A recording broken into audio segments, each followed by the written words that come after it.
ماشوم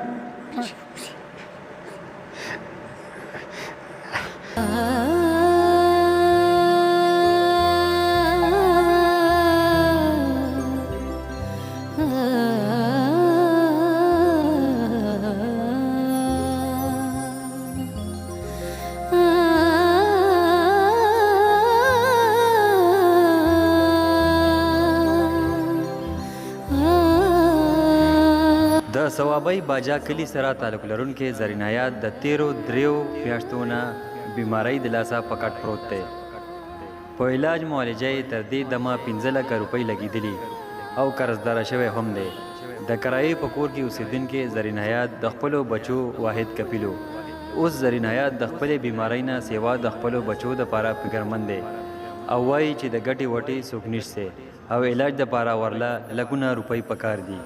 کچری حکومتي واکداران او شتمن خلک د هغه امداد وکړي نو هغه ورځ لرې نه ده چې هغه به بیا د خپلو بچو دپاره رزق حلال پیدا کوي. ما ته د جګر د زیړي کولمو د معدې نه ورالوي چې سوري وکړو څه ښېګړه مې په سره ونه شوه.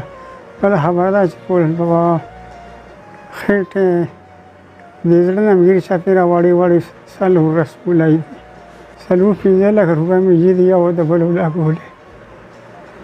مینې دې کتلې د ماشومان بچي ټوله ورځ ګرځئ.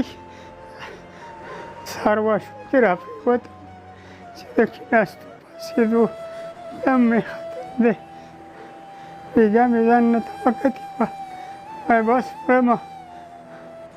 دغه ماشومان مې دي بس دی په خپل سر باندې بوج اخیستی یم. حکومت ته مې اپیل دی چې ما باره کې دغه وکړی شي. غریب سړی یم شمه کولی دي ډېر زړه مې ناست دی.